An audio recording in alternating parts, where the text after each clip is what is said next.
Assalamualaikum warahmatullahi wabarakatuh. Selamat berjumpa di kelas Matematika dan Statistika untuk Geologi.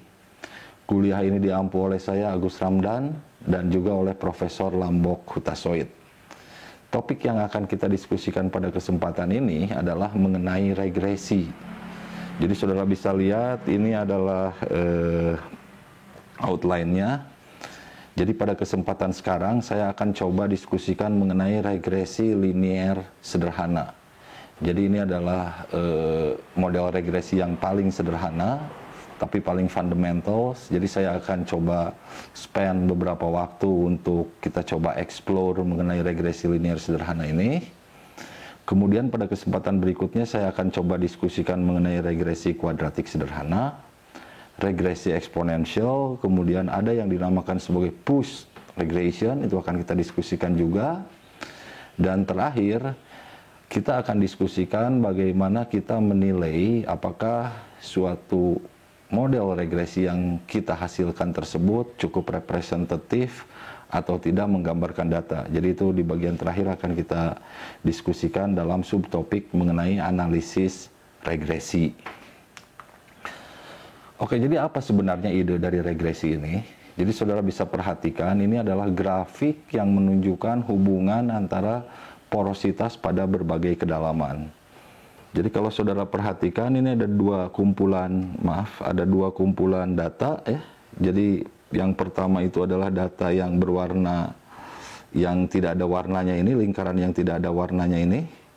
Ini adalah data pengukuran porositas pada berbagai kedalaman di suatu daerah yang mempunyai thermal gradient sebesar 35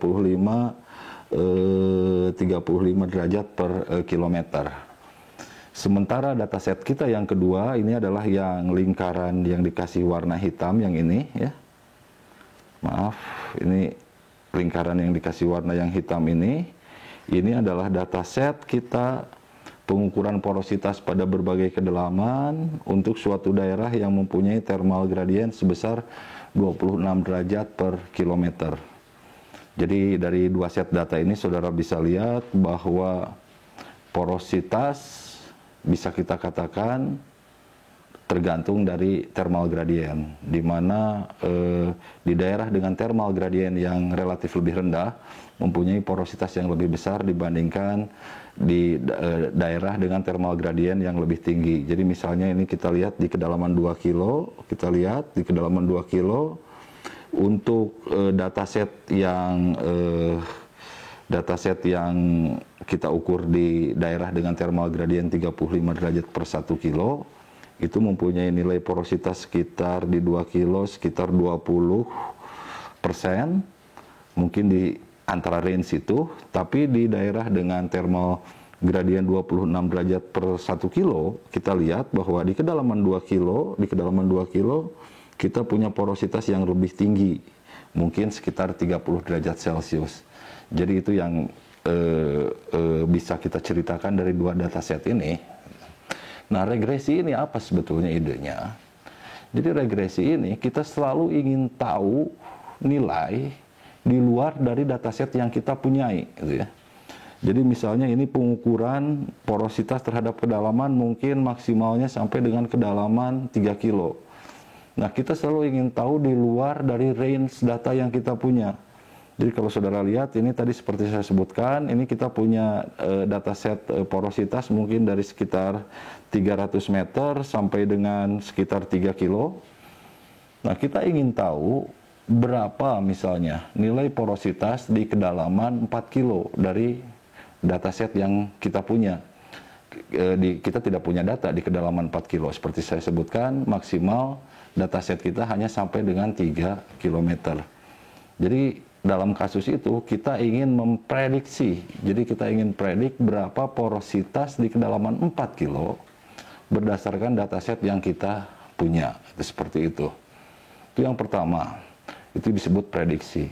Nah, kadang-kadang kita, bukan kadang-kadang, malahan sering kita di geologi, kita itu ingin mengetahui yang telah terjadi sebelumnya, gitu ya. Jadi kalau tadi di kedalaman 4 kilo itu artinya di bawah dari dataset yang kita punya. Nah, sekarang Kalau range di atas dari dataset yang kita punya, misalnya kita ingin tahu berapa porosity di surface gitu ya, itu berguna untuk menghitung degree of erosion. Nanti saudara akan pelajari lebih lanjut itu di geologi gitu ya. Jadi kita tidak punya pengukuran porosity di surface seperti saya sebutkan, paling dangkal ini sekitar di 300 meteran nih dataset porosity kita. Jadi kita ingin tahu berapa nilai porositas di surface misalnya ya. Surface itu di luar dari dataset kita. Nah, itu kalau di atas dari data kita itu mungkin kita bisa sebut sebagai post-diction gitu ya. Jadi ide dari regresi itu salah satunya adalah kita ingin mengetahui berapa nilai data di luar dari dataset yang kita punya gitu ya. Bisa prediction, bisa post-diction. Oke ya, jadi itu salah satu ide yang pertama kenapa kita melakukan regresi. Nah, jadi ini contoh. Jadi saudara lihat, ini kita bisa predik gitu ya, porositas di surface atau di kedalaman 4 kilo tadi yang barusan kita diskusikan. Jika kita punya model, ya, model matematik yang menjelaskan bagaimana data-data ini berhubungan. Jadi saudara lihat, ini porositas terhadap kedalaman. Kalau untuk kasus ini diprediksikan berhubungan secara linier gitu. Nah, jika kita tahu persamaan linier ini gitu ya, maka kita bisa gunakan persamaan linier kita itu untuk predik atau post-dik gitu ya, satu nilai dalam kasus ini adalah nilai porositas di luar dari dataset yang kita punya gitu, seperti itu ya. Nah, ini data berhubungan secara, ini diasumsikan data berhubungan secara linier ini. Nah, ini yang disebut sebagai regresi linier. Ini yang akan kita diskusikan ya, seperti itu. Oke, jadi itu kegunaan regresi yang pertama. Kemudian ini saudara bisa lihat di sini. Ini adalah contoh bagaimana kita estimate suatu parameter dari parameter lain. Ini adalah kegunaan dari regresi yang lain. Dalam kasus ini, kita ingin mengetahui nilai TOC. Jadi TOC itu adalah total organik karbon. Nanti saudara akan pelajari lebih lanjut di organic geochemistry. Jadi ini kita lihat hubungan antara TOC dengan berbagai macam log gitu ya. Nah, kenapa kita melakukan ini? Karena data TOC ini biasanya diambil atau dianalisis dari data core yang terbatas gitu ya. Sementara data log itu relatif continuous. Jadi kita data log mungkin kita bisa punya dari atas ke bawah. Sementara data TOC itu kita hanya ambil di interval-interval kedalaman tertentu. Nah, dalam kasus kita ingin mengetahui bagaimana misalnya nilai TOC, perubahan nilai TOC terhadap kedalaman gitu ya. Nah, kita tidak bisa mengandalkan hanya dari hasil analisis laboratori yang tadi saya ceritakan karena datanya terbatas gitu ya. Nah, dalam kasus ini kita bisa membuat atau mencari hubungan bagaimana nilai TOC dengan nilai log yang relatif continuous ya. Jadi ini saudara bisa lihat, ini dicari hubungan antara nilai TOC dengan berbagai log ya. Jadi ada yang dengan log gamma ray, DT dan Robi gitu ya, yang berwarna merah ini dan seterusnya gitu. Nah, kemudian ini coba dianalisis, nanti kita akan coba diskusikan, ada yang namanya R kuadrat ya. Ada R kuadratnya 0,5067 kalau kita pakai hubungan antara TOC dengan Robi ya, yang ini ya, seperti itu. Nah, kemudian kalau kita pakai hubungan antara misalnya antara TOC dengan yang berwarna coklat ini dengan gamma ray, kemudian Robi, DT dan dengan Robi yang ini ya. Ini saudara bisa lihat, ini menghasilkan ya, ini bisa menghasilkan nilai R kuadrat yang lebih tinggi dibandingkan sebelumnya gitu ya. Jadi ini dianggap bahwa hubungan yang terakhir ini adalah hubungan yang lebih baik sehingga kita bisa menggunakan log ini gitu ya. Ini log ini digunakan lebih baik untuk apa namanya? Log ini lebih baik dibandingkan log lainnya untuk menggambarkan untuk mencari nilai TOC di kembali lagi di range yang kita tidak punya datanya gitu, seperti itu ya. Jadi itu dua kegunaan dari regresi yang sering kita lakukan di geologi, ya. Seperti itu. Nah, sekarang saya akan coba explore mengenai regresi linear sederhana seperti apa gitu ya. Jadi ide dari regresi linear sederhana ini, jadi katakan kita punya kumpulan data ya. Jadi data ini yang berwarna ini apa namanya, yang lingkaran-lingkaran hitam kecil ini adalah data kita gitu ya. Seperti itu. Nah, regresi linear sederhana ini gitu ya, kita assume bahwa data ini berhubungan secara linear. Jadi saudara bisa lihat ini garis yang putus-putus ini adalah garis yang menggambarkan bagaimana data-data ini berhubungan satu dengan yang lainnya gitu. Kita assume berhubungannya secara linear. Nah, sekarang kita akan explore bagaimana kita rekonstruksi garis linear ini gitu ya. Garis linear ini, karena kita tidak boleh subjektif gitu menarik garis linear ini. Kalau menggunakan freehand gitu ya misalnya, mungkin seseorang akan narik yang ini gitu ya. Kemudian yang lainnya mungkin dia akan narik garis yang ini gitu. Seperti ini. Yang lainnya lagi mungkin dia akan narik garis hubungan antara Y terhadap X itu yang ini gitu ya, seperti itu. Nah, ini ada aturannya. Kawan-kawan matematik sudah mencari bagaimana kita cara menggambarkan garis regresi yang baik ini. Nah, ini yang akan kita diskusikan pada kesempatan ini.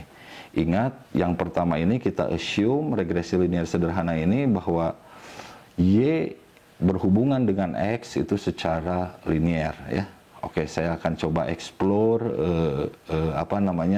bagaimana menghubungkan Y dan X secara linear dengan metode matematik yang appropriate yang sudah disusun oleh kawan-kawan matematik. Oke ya, sekarang akan coba kita explore mengenai regresi linear sederhana. Oke, jadi misalkan kita punya data seperti ini. Ini sumbu X, ini sumbu Y, ini merupakan fungsi dari X. Kemudian kita punya data, katakan ini adalah data kita, seperti ini. Kemudian kita berasumsi, jadi atau berhipotesis, maaf, bukan berasumsi, berhipotesis bahwa data-data ini berhubungan secara linear. Jadi regresi itu tidak lain adalah hipotesis kita bagaimana data saling berhubungan. Oke ya. Jadi kalau kita berasumsi bahwa data ini berhubungan secara linear, maka misalnya ini adalah garis regresi linear kita, gitu ya. Jadi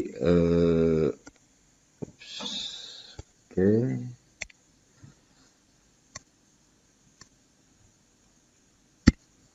Oke ya, jadi ini misalnya ini adalah data kita, ini XI, YI, dan garis merah putus-putus ini adalah model regresi kita. Model regresi karena garis lurus, regresinya adalah regresi linear ya. Jadi model garis regresi linear kita seperti apa? Ini saya tuliskan Y topi ya, untuk membedakan dengan Y data, YI ya. Jadi Y topi itu adalah model regresi kita, itu sama dengan apa? Karena modelnya adalah regresi linear, maka tentunya mengikuti persamaan linear. Jadi Y topi sama dengan, ini bentuk umum persamaan linear, A0 ditambah A1X. Oke ya. Nah, kalau kita analisis secara grafis, A0 ini apa? Ya, A0 ini tidak lain adalah, ini adalah A0. A0 ini adalah intercept terhadap sumbu Y atau terhadap garis X sama dengan 0 ya. Intercept, sementara A1 kita sama-sama ketahui A1 itu adalah trend atau gradien. Nah, sekarang tugas kita apa? Tugas kita itu adalah mencari berapa nilai A0 dan A1, atau ini sering juga disebut sebagai koefisien regresi. Jadi koefisien regresi yaitu A0 dan A1, A0 dan A1, inilah tugas kita ya. Kita cari berapa A0, berapa dan berapa A1. Oke ya. Nah, di matematik ada metode untuk mencari A0 dan A1 sehingga kita menghasilkan garis regresi yang terbaik. Itu yang dinamakan metode least square. Ya, kita coba diskusikan square. Jadi saya gambarkan lagi. Ini adalah data kita. Sumbu X, ini sumbu Y. Fungsi dari X. Kemudian data kita, ini adalah data kita. Kemudian hipotesis kita yang berupa garis linear itu adalah ini. Ini adalah, saya tuliskan lagi tadi, ini adalah, saya harus rubah warnanya jadi hitam. Ini adalah XI, YI. Ya, ini data kita. Kemudian ini model regresi kita itu adalah Y topi sama dengan A0 ditambah A1X. Ya, seperti itu.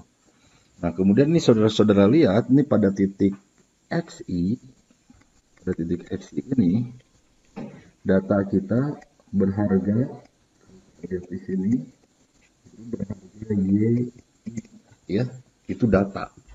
Nah, sekarang kita lihat berapa harga Y pada saat X sama dengan XI di model kita.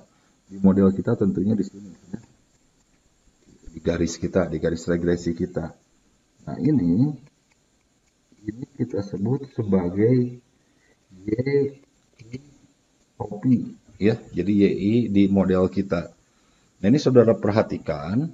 Ini ada perbedaan antara data dengan model, dengan prediksi atau dengan hipotesis kita ya. Perbedaannya ini yang dinamakan sebagai deviasi, ya seperti itu.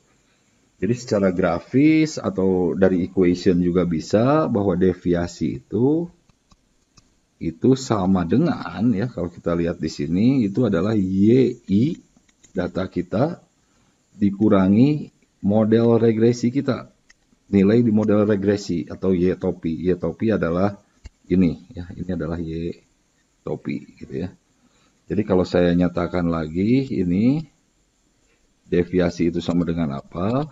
Itu sama dengan YI dikurangi Y topi, itu adalah ini ya. A0 ditambah A1XI. Ya, seperti itu. Jadi ini adalah deviasi atau perbedaan antara nilai data dengan nilai di model regresi kita. Ya, seperti itu.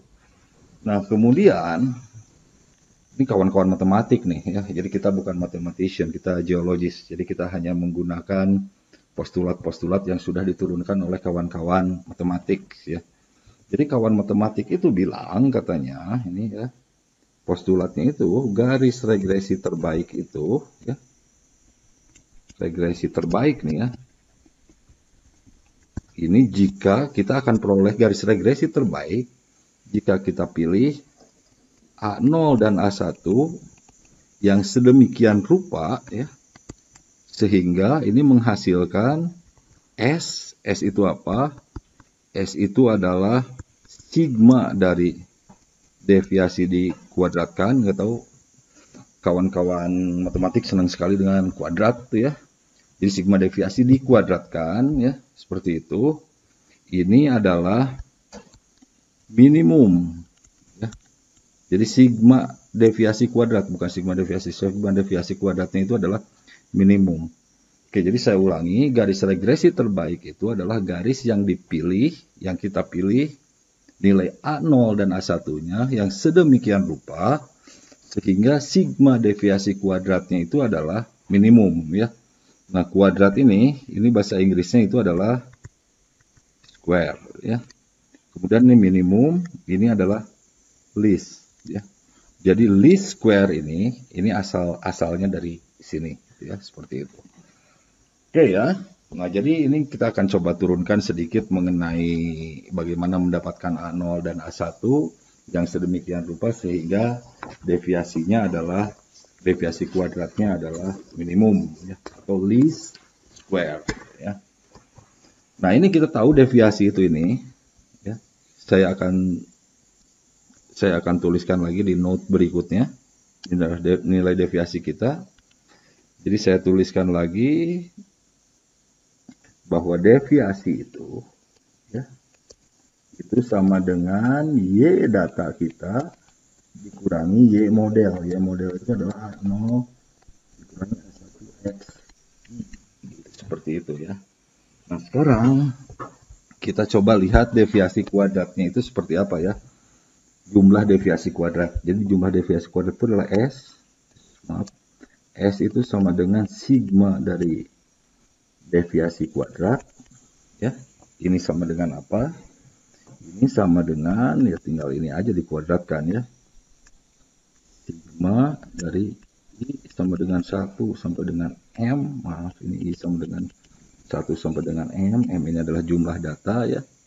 Dari YI dikurangi A0 dikurangi A1 XI dikuadratkan ya, seperti itu. Jadi itu adalah sigma dari deviasi kuadrat ya, seperti itu. Nah, jadi ini kalau saudara lihat di sini bahwa S itu merupakan fungsi dari apa? Fungsi dari A0 dan A1 ya. Oke ya. Nah, kita sama-sama tahu dari kalkulus, jadi saudara sudah dapat kalkulus di di PPB ya. Jadi dari kalkulus ini kita akan dapatkan nilai minimum jika apa? Dari kalkulus kita akan dapatkan nilai minimum jika turunan pertamanya sama dengan 0 gitu ya. Nah, ini turunan pertamanya kita turunkan terhadap 2 karena merupakan fungsi dari A0 dan A1. Jadi kita turunkan terhadap A0 dan juga kita turunkan terhadap A1 gitu ya. Jadi dari kalkulus ini kita bisa mendapatkan nilai minimum ya. Jika apa? Jika turunannya terhadap A0 dan turunannya terhadap A1 karena merupakan fungsi dari A0 dan A1 seperti saya jelaskan barusan, itu harus sama dengan 0 ya, seperti itu. Oke ya. Nah, jadi sekarang kita akan turunkan ini ya. Ini kita turunkan terhadap A0 dan terhadap A1 ya. Oke, sekarang saya tuliskan lagi S ya. Maaf. S itu sama dengan sigma dari deviasi kuadrat ya. Ini sama dengan sigma sampai dengan 1 sampai dengan jumlah data I sampai dengan 1 sampai dengan M ya, seperti itu. Ini S ya. Dari YI dikurangi A0 dikurangi A1 XI kuadrat ya.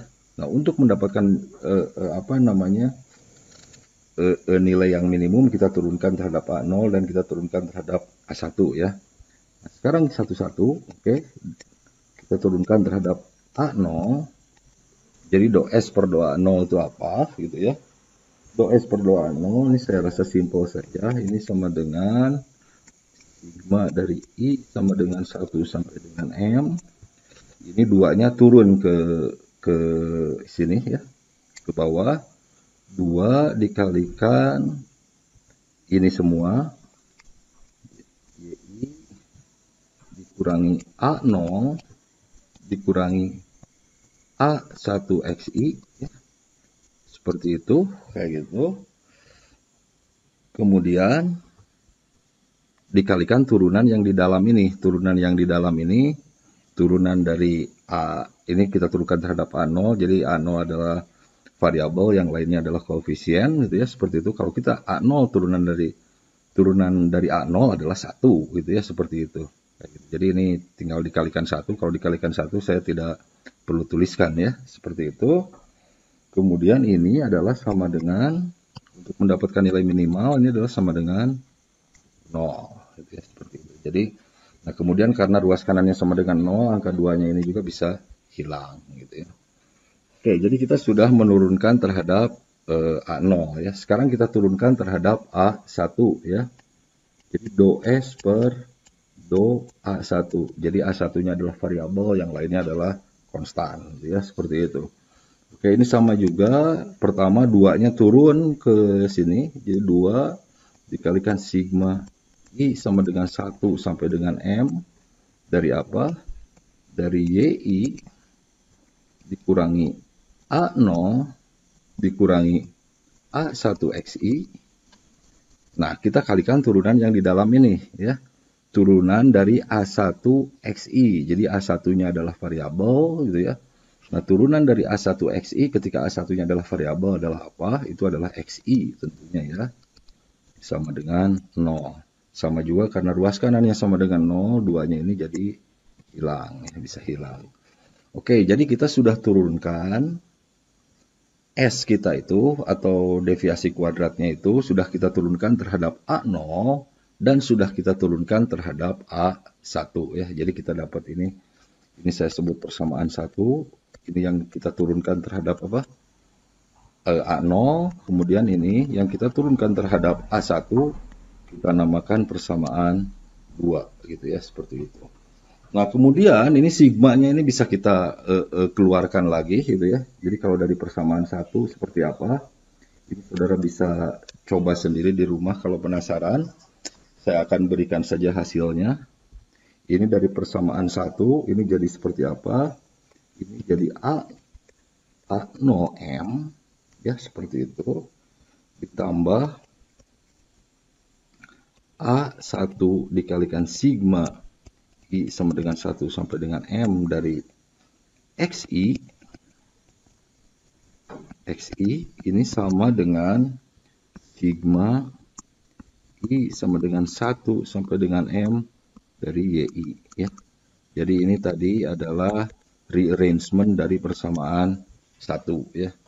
Nah, sekarang persamaan 2 ini kalau kita rearrange dapatnya jadi seperti apa? Saya juga akan berikan saja langsung, saudara bisa coba di rumah kalau penasaran ya. Jadi saya berikan, ini jadi seperti apa? Ini jadi A0 sigma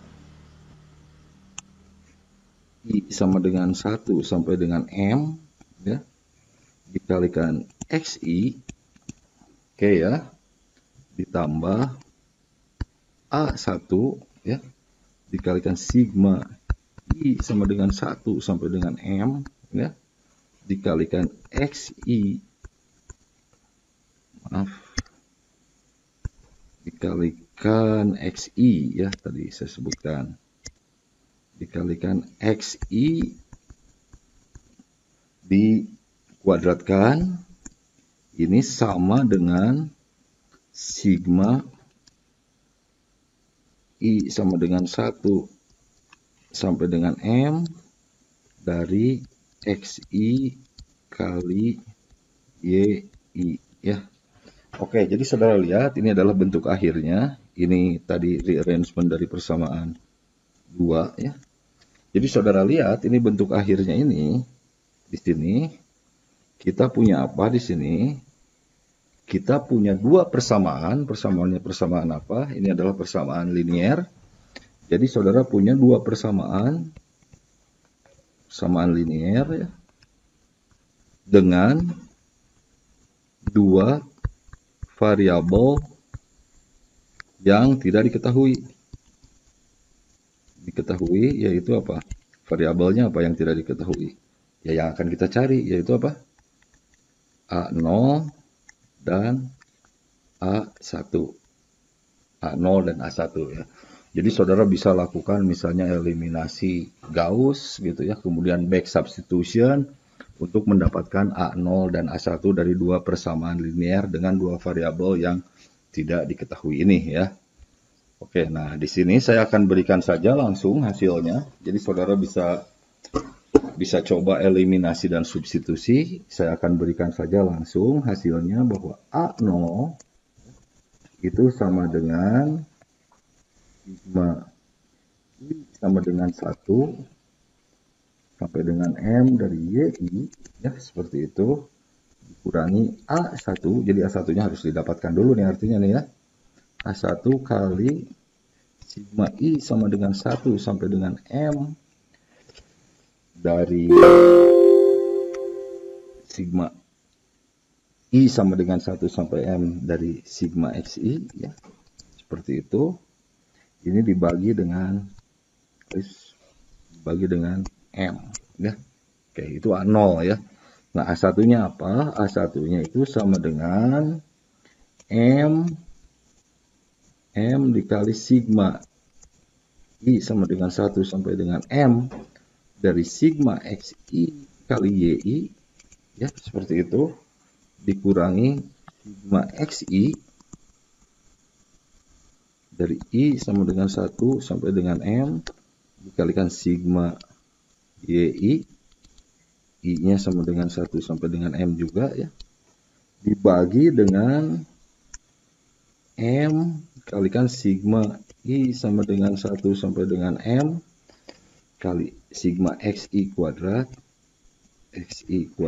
ya, dikurangi, nah ini sigma I sampai dengan 1 sampai dengan M ya, kayak gitu, sigma XI dikuadratkan. Oke ya, jadi ini adalah A0, ini adalah A1. Kalau saudara pilih A0 dan A1 ini gitu ya, dengan menggunakan persamaan ini, maka saudara akan dapatkan S yang tadi itu ya. Jadi S itu adalah sigma dari total deviasi dikuadratkan sama dengan 1 sampai dengan M ya, seperti itu. Ini akan minimum ya, seperti itu. Jadi ini bagaimana kita cara mendapatkan A0 dan A1 yang terbaik ya, dengan mengaplikasikan metode least square. Nah, yang terbaik itu seperti apa ya? Jadi kalau saya gambarkan seperti, aduh maaf nih gambarannya mencong-mencong nih, saya hapus dulu nih ya. Oke, jadi kalau saya gambarkan seperti ini, ya,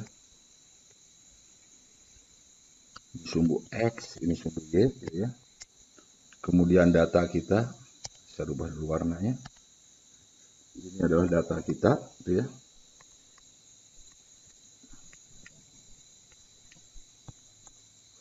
Oke, maka garis regresi yang dipilih dengan metode least square, garis regresi terbaik, ya, itu akan memberikan garis ya, akan memberikan garis yang kurang lebih berada di tengah-tengah dari kumpulan data yang kita punyai ya. Jadi ini adalah garis atau model regresi linear kita ya.